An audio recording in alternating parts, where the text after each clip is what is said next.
So అందరికీ నమస్కారం. ఈ వీడియోలో జిఐ ట్యాగ్ గురించి మాట్లాడతాము.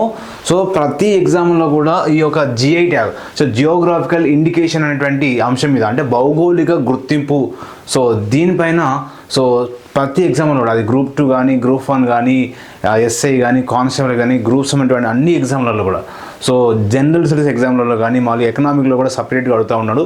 తప్పనిసరిగా 2 మార్కులు గ్యారంటీ వస్తాయండి. ఈ యొక్క టాపిక్ నేర్చుకుంటే 2 మార్కులు గ్యారంటీ వస్తాయి. సో ఈ వీడియోస్ అందరూ కూడా please subscribe channel and share your friends. అదేవిధంగా కామెంట్స్ చేయండి. సో మీ మిత్రులకు కూడా షేర్ చేయండి. రైట్. సో జిఐ ట్యాగ్ అనేది, సో జిఐ అంటే ఏంటంటే అంటే జియోగ్రాఫికల్ ఇండికేషన్ అంటే భౌగోళిక గుర్తింపు. సో మరి ఈ జిఐ ట్యాగ్ అనేది ఏ సంవత్సరంలో వచ్చిందంటే 1999 సంవత్సరంలోని సో యాక్ట్ రావడం, అంటే చట్టం ఎప్పుడు వేశారంటే, సో జిఐ ట్యాగ్ చట్టం అనేది ఏ సంవత్సరంలో వేశారు సార్ అంటే 1999 సంవత్సరంలో 1999లో చట్టం చేయడం జరిగింది. మరి ఈ తెలంగాణలోని సో జిఐ ట్యాగ్ పొందినటువంటి మొట్టమొదటి వస్తువు ఏది? సో పోచంపల్లి ఇక్కత్ వస్త్రాలు. మరి భారతదేశంలోనే సో ఈ జిఐ ట్యాగ్ పొందినటువంటి మొట్టమొదటి వస్తువు ఏంటంటే సో డార్జిలింగ్ టీ. ఏంటండి? డార్జిలింగ్ టీ. భారతదేశంలో సో జిఐ ట్యాగ్ పొందినటువంటి మొట్టమొదటి వస్తువు డార్జిలింగ్ టీ. ఏ సంవత్సరం సార్ అంటే 2004-2005 సంవత్సరంలో మొదటిసారిగా ఈ డార్జిలింగ్ టీ అనేది పొందజరిగింది. తెలంగాణలో అయితేనేమో పోచంపల్లి ఇక్కత్ సో వస్త్రాలు అని చెప్పేసి చెప్పుకుంటాం. మరి ఇక్కడ మరి జిఐ గురించి ప్రధాన అంశాలు చూసినప్పుడు, జిఐ యొక్క యాక్ట్ అనేది ఏ సంవత్సరం వచ్చిందంటే 1999 సంవత్సరంలో రావడం జరిగింది. ఇది చట్టం అనేది చట్టం చేశారు. అసలు ఈ యొక్క చట్టంలో ఏం పొందుపరిచారు? అసలు జిఐ యొక్క ప్రధాన ఉద్దేశం ఏంటంటే వస్తువును వస్తువు గౌరవాన్ని కాపాడడం, వస్తువు నాణ్యతను కాపాడడం, ఆ వస్తువు యొక్క విలువను సో నెక్స్ట్ తరాల వరకు అందించడము, ఆ వస్తువు యొక్క విలువను అనేది ఎవరైతే ట్యాగ్ అంటే గుర్తింపు పొందారో వారికి మాత్రమే, అంటే కాపీ రైట్స్ అందే విధంగా, వాళ్ళ యొక్క పేటెంట్ హక్కులు పొందే విధంగా, ఏ ప్రాంతం యొక్క దాని యొక్క విలువను కాపాడే విధంగా ఈ యొక్క జిఐ ట్యాగ్ అనేది ప్రధాన ఉద్దేశం అండి. ఆ వస్తువును కాపాడడం, నెక్స్ట్ తరాల వరకు అందించడం, దానికి ఇతరులు కూడా సేమ్ ఉన్నటువంటి విధాన వస్తువును తయారు చేయకుండా చూడడం, ఓకేనా? అట్లాంటి ఒక పేటెంట్ రైట్స్ కూడా, ఆ వస్తువుకు పేటెంట్ రైట్స్ ఇవ్వడం, ఇట్లాంటివి ఏం చేస్తారంటే జిఐ ట్యాగ్లు ముఖ్యంగా చేస్తూ ఉంటుంది. సో ఏ సంవత్సరంలో అమలుకి వచ్చిందంటే 2003 సెప్టెంబరు 15వ తేదీన ఇది అమల్లోకి వచ్చిందండి. సో 2003 సెప్టెంబర్ 15న అమలుకు రావడం జరిగింది. మరి ఇక్కడ దీనికి సంబంధించినటువంటి సో జిఐ ట్యాగ్లో కూడా 3 రంగులు తీసుకోవడం జరిగింది. అది 3 రంగులు ఏ సంవత్సరంలో తీసుకుని ఉంటాడు? సో 2019 సో జూన్ 24వ తేదీన ఈ 3 రంగుల విధానాన్ని కూడా తీసుకోవడం జరిగింది. మరి జిఐ ట్యాగ్ యొక్క ట్యాగ్ లైన్, అంటే దాని యొక్క ట్యాగ్ లైన్ ఏంటంటే so invaluable so treasures of so incredible India అనేటువంటి సో దీని యొక్క ట్యాగ్ లైన్ అండి. ఇది మోస్ట్ ఇంపార్టెంట్. ఇవి గుర్తుపెట్టుకోవాలి. ఏ సంవత్సరంలో వచ్చింది, ఎప్పుడు అమలులోకి వచ్చింది, సో 3 రంగుల విధానాన్ని ఎప్పుడు అమలు చేశారు, సో ఇవన్నీ కూడా ట్యాగ్ లైన్ కూడా గుర్తుపెట్టుకోవాలి. సో భారతదేశంలో ఉన్నటువంటి మొట్టమొదటి సో జిఐ వస్తువు ఏంటంటే డార్జిలింగ్ టీ అండి. డార్జిలింగ్ టీ ఏ సంవత్సరంలో దీన్ని సో మొట్టమొదటి వస్తువు ఏ సంవత్సరంలో అంటే జిఐ ట్యాగ్ గుర్తించిందంటే 2004-5వ సంవత్సరంలో సో జిఐ ట్యాగ్ గుర్తించడం జరిగింది. సో ఏ వస్తువు సార్ అంటే డార్జిలింగ్ టీ. మరి తెలంగాణలో, సో తెలంగాణ రాష్ట్రంలో జిఐ పొందినటువంటి, అంటే జిఐ గుర్తింపు అనేటువంటి, సో జిఐ ట్యాగ్ వారు గుర్తించినటువంటి మొట్టమొదటి వస్తువు, తెలంగాణలోని మొట్టమొదటి వస్తువు ఏంటంటే సో పోచంపల్లి ఇక్కత్ వస్త్రాలు అంటాం. ఇక్కత్ వస్త్రాలు అనేది సో మొట్టమొదటి మనకు వస్తువు అంటాము. ఏ సంవత్సరం సార్ అంటే ఇది కూడా సో తెలంగాణలో కూడా 2004-5వ సంవత్సరంలో మొదటి ఉన్న వస్తువు ఏంటంటే సో పోచంపల్లి ఇక్కత్ వస్త్రాలు. మరి ఇక్కడ జిఐ ట్యాగ్ యొక్క కార్యాలయం ఎక్కడ ఉందంటాడు? కార్యాలయం ఎక్కడ సార్ అంటే చెన్నైలో ఉందండి. ఎక్కడ ఉందండి? చెన్నైలో ఉంది. దీని యొక్క ప్రధాన కార్యాలయము చెన్నైలో ఉంది. నెక్స్ట్ దీని యొక్క వస్తువులు, అంటే ఇప్పటి వరకు తెలంగాణలో ఎన్ని వస్తువులు పొందినాయి, సో మనకు చివరిగా ఉన్నటువంటి వస్తువులు, మొదటి వస్తువులు అడిగేటువంటి అవకాశం ఉంటుంది. కాబట్టి సో వాటి మీద కంపల్సరీగా బిట్ అడుగుతాడు. సో కాబట్టి ఇప్పటి వరకు రీసెంట్గా 2024లో అంటే 2023-24 సంవత్సరంలోని పొందినటువంటి అంటే లక్క గాజులు అండి. హైదరాబాద్ ఉన్నటువంటి లక్క గాజులు, అంటే మొదటి నుంచి వస్త్రాలు అన్ని వస్తువులు చూద్దాం, చివరిగా ఉన్నటువంటి వస్తువు కూడా చూద్దాం. మరి తెలంగాణలోని జిఐ ట్యాగ్ ఉన్నటువంటి ఇప్పటి వరకు మొత్తం ఎన్ని వస్తువులు వస్తువులు జిఐ ట్యాగ్ పొందాయంటే 17 వస్తువులు. ఇప్పటి వరకు 17 వస్తువులు ఈ జిఐ ట్యాగ్లో గుర్తించబడ్డాయి. జిఐ ట్యాగ్లో గుర్తించబడ్డాయి. మరి మొట్టమొదటి వస్తువు ఏంటంటే పోచంపల్లి ఇక్కత్ వస్త్రాలు. పోచంపల్లి ఇక్కత్ వస్త్రాలు. మరి ఈ పోచంపల్లి ఇక్కత్ వస్త్రాలను సో జిఐ వాళ్ళు ఎప్పుడు గుర్తించారంటే జిఐ ట్యాగ్ అంటే జిఐ ఎప్పుడు గుర్తించిందంటే 2004 5వ సంవత్సరంలో. మరి పోచంపల్లి ఇక్కత్ వస్త్రాలు ఏ జిల్లా సార్ అంటే యాదాద్రి భువనగిరి జిల్లా. యాదాద్రి భువనగిరి జిల్లా. మరి ఇక్కడ యాదాద్రి భువనగిరి జిల్లా అంటే విధంగా పోచంపల్లి అంటే పోచంపల్లి. సో ఈ పోచంపల్లికి ఉన్నటువంటి మరొక అంశం ఏంటంటే సో భూదాను పోచంపల్లిలో ఉంటారు. భూదాను పోచంపల్లి అంటే ఆచార్య వినోబావే ఈ యొక్క పోచంపల్లిలోని సో భూదాన ఉద్యమకర్త. అంటే భూదానాన్ని మొదటిసారిగా పోచంపల్లిలోని ప్రారంభించారు కాబట్టి భూదాన ఉద్యమకంగా పిలుస్తాము. మరి ఇక్కడ అదేవిధంగా తెలంగాణ సిల్క్ సిటీ దేని అంటే సో పోచంపల్లి పిలుస్తాం. Telangana silk city. మరి పోచంపల్లి యొక్క ప్రధాన ఉద్దేశం ఏంటంటే ఇక్కడ ప్రధాన వస్త్రం ఏంటంటే ఇక్కత్ వస్త్రాలు లేదా ఇక్కత్ శారీస్ అనేది ఎక్కువగా ఈ యొక్క ప్రాంతంలో లభిస్తాయి. ఇక్కత్ అంటే ఇక్కడ అడుగుతాడు ఇక్కత్ వస్త్రాల ప్రసిద్ధ ప్రాంతం ఏంటంటే పోచంపల్లి. ఏ జిల్లా అంటే యాదాద్రి భువనగిరి జిల్లా. నెక్స్ట్ కరీంనగర్ వెండి నగిషి వస్తువులు అంటే సో కరీంనగర్ అంటే సిల్వర్ ఫిలిగ్రీ వస్తువులు అంటాం. ముఖ్యంగా పురాతన కాలం నుంచి ఇక్కడ ఏంటి వెండి, పురాతన కాలం నుంచి వెండి మరియు బంగారం వెండి మరియు బంగారం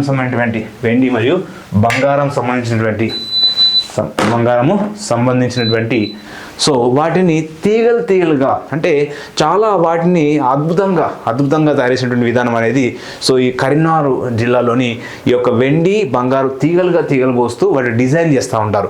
అలా ఆ డిజైన్లకు ఏ సంవత్సరంలో జిఐ వచ్చిందంటే జిఐ ఎప్పుడు గుర్తించింది?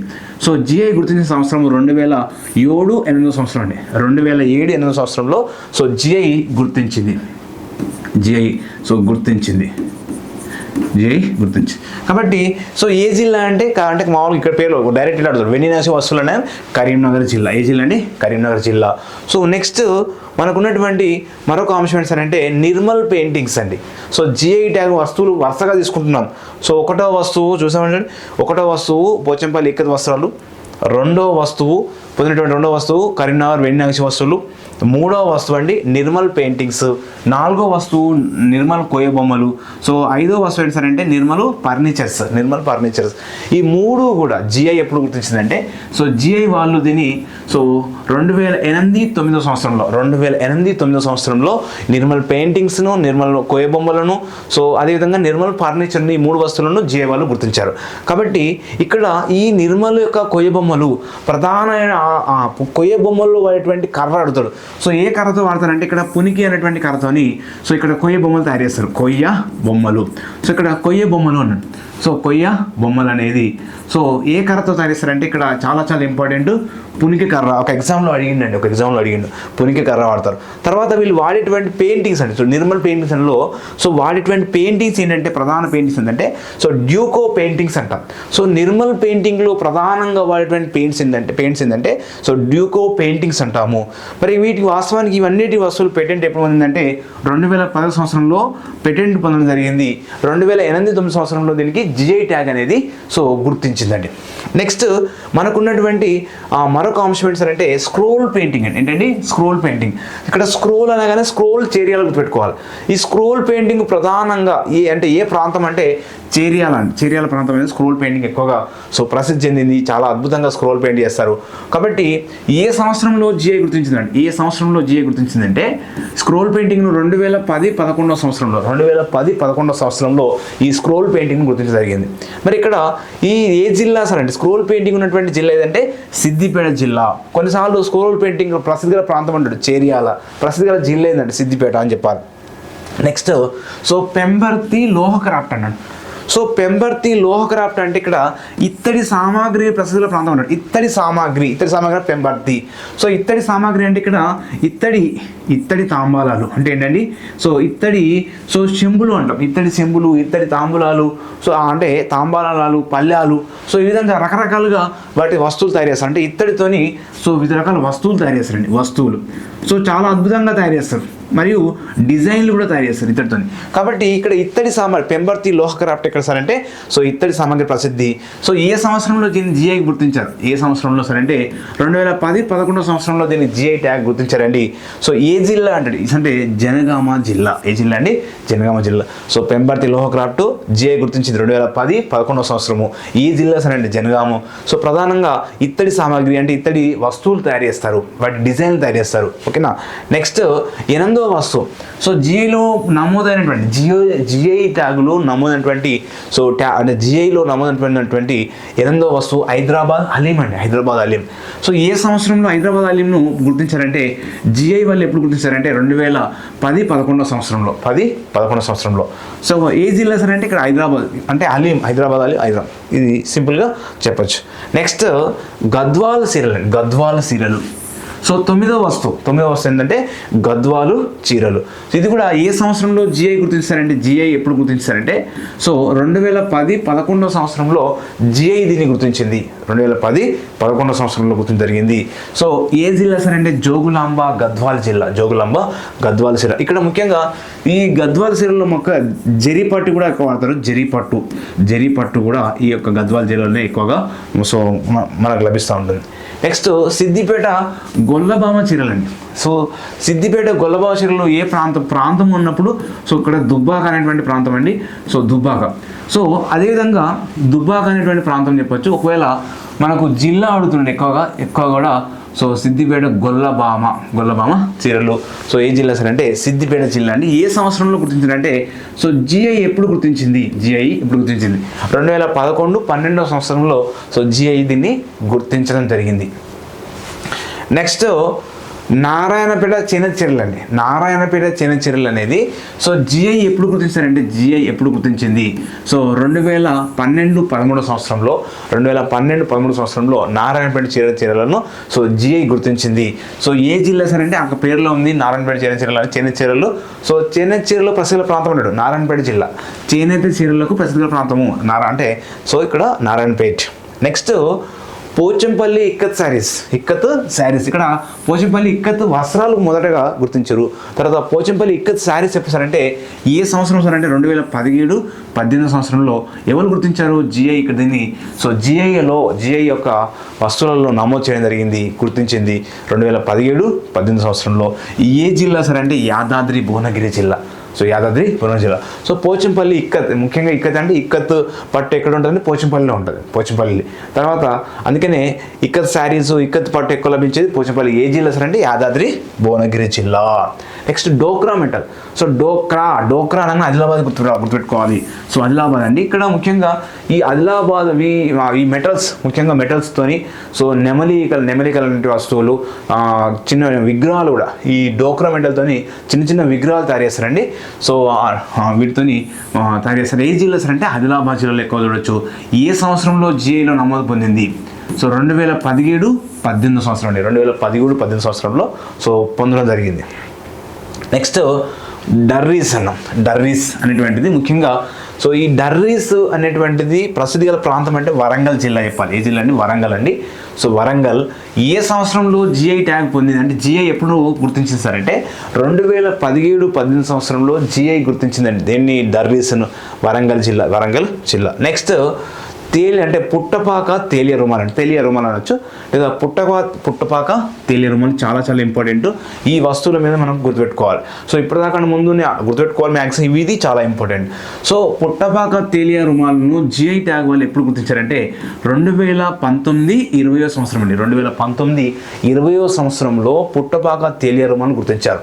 మరి ఇక్కడ ఈ పుట్టపాక తేలియ రుమాలను ఎవరు రూపొందించారంటే రూపకర్త అంటే గజం గోవర్ధను. ఎవరండి?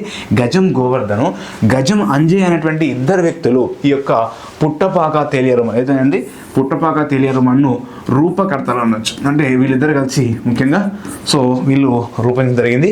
వీరు గజం గోవర్ధన్ ఒకరు, గజము అంజయ్య. మరి ఇక్కడ ఈ పుట్టపాక తేలియ రుమాల్ అనేది ఏ జిల్లాకు ప్రసిద్ధి, ఏ జిల్లా సార్ అంటే సో యాదాద్రి భువనగిరి జిల్లా, యాదాద్రి భువనగిరి జిల్లా. సో వీళ్ళది కూడా అంటే గజం గోవర్ధనం గజం అంజేది కూడా ఏ జిల్లా సార్ అంటే యాదాద్రి భువనగిరి జిల్లా. ఏ సంవత్సరంలో గుర్తించారంటాడు 2019-20 అండి. ఎన్నో వస్తువు, సో పుట్టపాక తేలియ రుమాల్ అనేది 15వ వస్తువు అండి. ఎన్నో వస్తువు అండి 15వ వస్తువు. నెక్స్ట్ 16వ వస్తువు తాండూరు కందిపప్పు. మరి తాండూరు కందిపప్పు జిఐ అనేది ఎప్పుడు గుర్తిస్తారంటే సో జిఐ ఎప్పుడు గుర్తిస్తారంటే 2022-23 సంవత్సరంలో 2022-23 సంవత్సరంలో ఈ తాండూరు కందిపప్పును జిఐ వాళ్ళు నమోదు చేయడం జరిగింది. ఈ తాండూరు కందిపప్పు అనేది ముఖ్యంగా ఈ పప్పు యొక్క నాణ్యంగా ఉంటుంది, రుచికరంగా ఉంటుంది, తొందరగా ఉడుకుతాడు. దీని యొక్క స్పెషాలిటీ ఏంటంటే చాలా నాణ్యత కలిగి ఉంటుంది, తొందరగా ఉడుకుతుంది, రుచికరంగా ఉంటుంది. అందువల్ల ఈ తాండూరు కందిపప్పును జిఐ వాళ్ళు దానిలో గుర్తించడం జరిగింది. మరి ఏ జిల్లా సార్ అంటే వికారాబాద్ జిల్లా అండి. ఏ జిల్లా అండి? వికారాబాద్ జిల్లా. సో ఇది ఏం సార్ అంటే తాండూరు కందిపప్పు యొక్క ప్రధాన అంశాలు. మనకు చివరి అంశం ఏంటి సార్ అంటే సో ఈ రీసెంట్గా ఇది ఎగ్జామ్లో అడగడానికి 100% అవకాశం ఉంటుంది. సో జిఐ ట్యాగులో ఈ మధ్య కాలంలో ఎన్నో వస్తువు నమోదైందంటే అంటే 17వ వస్తువు అండి. 17వ వస్తువు నమోదైంది. సో 17వ వస్తువు పేరు ఏంటంటే లక్క గాజులు. ఏ గాజులు అండి? లక్క గాజులు. అంటే ఏ సంవత్సరంలో ఈ యొక్క లక్క గాజులను నమోదు చేశారంటే జిఐ గుర్తించిందంటే 2024 సంవత్సరంలో 2024. సో ఇలా కూడా చెప్తారు ఏంటంటే 2023-24 సంవత్సరం చెప్తాం. 2023-24 అని చెప్తాము. సో 24 సంవత్సరంలో దీన్ని గుర్తించడం అనేది జరిగింది అంటే ఈ యొక్క లక్క గాజులు. నెక్స్ట్ ఈ యొక్క లక్క గాజులు ప్రసిద్ధి గల ప్రాంతం ఏంటంటే లాడ్ బజారు లక్క గాజులు అంటారు. వీటి లాడ్ బజారు లక్క గాజులు అంటారు. సో హైదరాబాద్ యొక్క పాత బస్తీ ప్రాంతంలో ఈ లాడ్ బజార్ అనేటువంటి లక్క గాజులు చాలా ఫేమస్ అండి. ఈ యొక్క గాజుల యొక్క నాణ్యత, వాటి యొక్క అందం అనేది ఎక్కువగా ఉండడం వల్ల వీటిని 500 సంవత్సరాల క్రితం కూడా అంటే పూర్వ 500 సంవత్సరాల క్రితం కూడా ఈ యొక్క గాజుల యొక్క విశిష్టత ఎక్కువగా ఉంది కాబట్టి వీటిని సో గుర్తించడం జరిగిందండి. లక్క గాజులు, దీన్ని లాడ్ బజార్ లక్క గాజులు అంటాము. ఓకేనా? 2024 సంవత్సరంలో దీన్ని గుర్తించడం జరిగింది. చాలా ఇంపార్టెంట్. ఈ మొత్తము జిఐ ట్యాగులు తెలంగాణలో ఎన్ని వస్తువులు ఇప్పటివరకు అంటే 17 వస్తువులు గుర్తించారు. 17వ వస్తువు లక్క గాజులు. 16వ వస్తువు గుర్తుపెట్టుకోవాలి తాండూరు కందిపప్పు. నెక్స్ట్ వచ్చేసి చేనేత రంగంలో కృషి చేసినటువంటి ఇద్దరు వ్యక్తుల గురించి చూద్దాం. ఇది ఇంపార్టెంట్ ఉంది కాబట్టి. సో ఇక్కడ చింతకింది మల్లేశం చాలా ఇంపార్టెంట్ అండి. చింతకింది మల్లేశం ఏ జిల్లా చెందినవాడు అంటే యాదాద్రి భువనగిరి జిల్లా అండి. ఏ జిల్లా అండి? యాదాద్రి భువనగిరి జిల్లాకు చెందినటువంటి వ్యక్తి. యాదాద్రి భువనగిరి జిల్లా చెందిన వ్యక్తి. సో చింతకింది మల్లేశము సో ఒక యంత్రాన్ని కనిపెడతాడు అంటే లక్ష్మీ ఆసు యంత్రం కనిపెడతాడండి. సో ఈయన కనిపెట్టినటువంటి యంత్రం ఏంటంటే లక్ష్మీ ఆసు యంత్రం. లక్ష్మీ ఆసు యంత్రం. సో ఈయనకు ఈ యంత్రాన్ని కనిపెట్టినందుకు గాను మరియు కృషి చేసినందుకు గాను 2017లో పద్మశ్రీ అవార్డు ఇవ్వడం జరిగింది. పద్మశ్రీ అవార్డు. సో అదేవిధంగా ఇతని పైన కూడా ఒక సినిమా తీసిరు. సో ఒక బయోపిక్ కూడా రావడం జరిగింది. సినిమా తీసిరు కాబట్టి ఆ సినిమా కూడా రావడం జరిగింది. సో బయోపిక్ తీయడం జరిగింది. దాని బయోపిక్ పేరెంట్స్ అంటే మల్లేశం అనేటువంటి పేరు అనేది తీసుకోవడం జరిగింది. సో చింతకింది మల్లేశము ఏ జిల్లా? యాదాద్రి జిల్లా. సో కనిపెట్టినటువంటి యంత్రం ఏంటి? లక్ష్మీ ఆసు యంత్రం. ఓకేనా? నెక్స్ట్ గజం అంజయ్య, మోస్ట్ ఇంపార్టెంట్ అండి. గజం అంజయ్య. సో గజం అంజయ్య ఏ జిల్లా సార్ అంటే యాదాద్రి భువనగిరి జిల్లా. భువనగిరి జిల్లా చెందినటువంటి వ్యక్తి. సో ఇక్కడ ఈ గజం అంజయ్య ముఖ్యంగా టై అండ్ డై అనేటువంటి నైపుణ్యంతో పుట్టపాక చీరలు ఎక్కువ తయారు చేసిండు. అంటే టై అండ్ డై అనే నైపుణ్యంతో పుట్టపాక చీరలు, పుట్టపాక తేలియ రుమాలను తయారు చేసిండు. కాబట్టి ఈ పుట్టపాక చీరలు, పుట్టపాక తేలియ రుమాలు. సో ఆ రుమాలు రూపొందించడం గాను ఇతనికి సంతు కబీర్ అవార్డు ఉందండి. సంతు కబీర్ అంటే ఏంటండి? సంతు కబీర్ అనేటువంటి అవార్డు ఇవ్వడం జరిగింది. నెక్స్ట్ ఇంకోటి మనకు పద్మశ్రీ అవార్డు కూడా ఇతనికి రావడం జరిగింది. పద్మశ్రీ అవార్డు ఎవరు? గజం అంజయ్య. ఏ జిల్లా? యాదాద్రి భువనగిరి జిల్లా. సో ఈయన ఏ నైపుణ్యంతో చేసిండో టై అండ్ డై అనేటువంటి నైపుణ్యంతో పుట్టపాక చీరలు మరియు పుట్టపాక తేలియ రుమాలు రూపొందించిన వ్యక్తి వస్తారంటే గజము అంజయ్య. సో ఈ విధంగా నెక్స్ట్ క్లాస్లో కూడా మీకు అంటే మోస్ట్ ఇంపార్టెంట్ అంశాలపైన కూడా మాత్రమే ఎక్కువ వీడియోలు చేయడం జరుగుతుంది. సో ఈ వీడియోస్ అందరూ కూడా please subscribe channel and share friends. మీ యొక్క మిత్రులందరూ కూడా షేర్ చేయండి, కామెంట్ కూడా చేయండి.